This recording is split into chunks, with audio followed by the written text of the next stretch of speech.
ایک جادوئی زمین تھی جہاں چمکدار دریا اور رنگ برنگے پھول تھے۔ وہاں ایک پیارا سا پونی تھا جس کا نام سٹار تھا۔ سٹار ایک چھوٹا سفید پونی تھا جس کی چمکتی ہوئی چاندی کی مینی تھی اور اس کی آنکھوں میں چمک تھی۔ وہ ہمیشہ پریوں کی سرزمین کو دیکھنا پسند کرتا تھا جہاں پریاں، ایلف اور جادوئی مخلوق رہتے تھے۔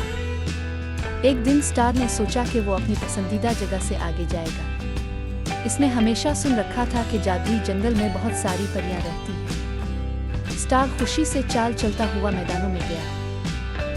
جب وہ جادوئی جنگل میں داخل ہوا تو درخت بہت بڑے تھے اور پھول نرم روشنی سے چمک رہے تھے۔ سٹار نے اپنے آس پاس کی خوبصورتی کو دیکھا لیکن جلد ہی اسے احساس ہوا کہ وہ کھو گیا۔ جنگل اس سے بڑا تھا اور ہر جگہ ایک جیسی لگ رہی تھی۔ درختوں اور پتھروں کی چالاکی سے وہ اپنے راستے کو نہیں سمجھ سکا۔ سٹار نے تھوڑی پریشانی محسوس کی اور بولا، ہیلو، کیا کوئی ہے جو میری مدد کر سکتا ہے؟ اسی وقت ایک نرم آواز نے جواب دیا، پریشان نہ ہو پیارے دوست، تم اکیلے نہیں ہو۔ ایک چھوٹی سی پری جس کا نام ٹلی تھا چمکدار جھاڑی کے پیچھے سے نکلی۔ ٹلی کے پروں پر قوس قزح کی طرح چمک تھی اور اس کے ہاتھ میں ایک چھوٹا سا چمکتا ہوا چھری تھا۔ تم کھو گئے ہو، ٹلی نے مہربانی سے کہا۔ سٹار نے سر ہلایا، میں دریافت کرنا چاہتا تھا لیکن اب میں اپنے راستے کو نہیں پا رہا۔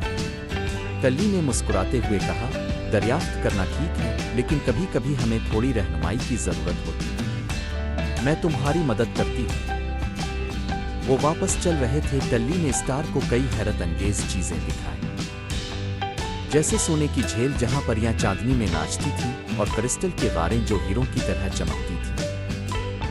جب وہ آخر کار جادوئی جنگل کے کنارے پہنچے تو سٹار نے شکر گزاری سے کہا، شکریہ ٹلی، میں تمہارے بغیر یہ نہیں کر سکتا تھا۔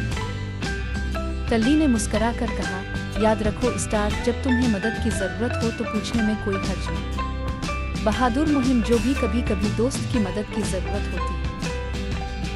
اس دن کے بعد سٹار نے پریوں کی سرزمین کا دورہ جاری رکھا لیکن اس نے ہمیشہ ٹلی کی باتیں یاد رکھی۔ اس نے سیکھا کہ مہم جوئی کرنا مزیدار ہوتا ہے لیکن دوستوں کے ساتھ مل کر سفر کرنا اور بھی اچھا ہوتا ہے۔ Please subscribe and press the bell icon to get the latest videos.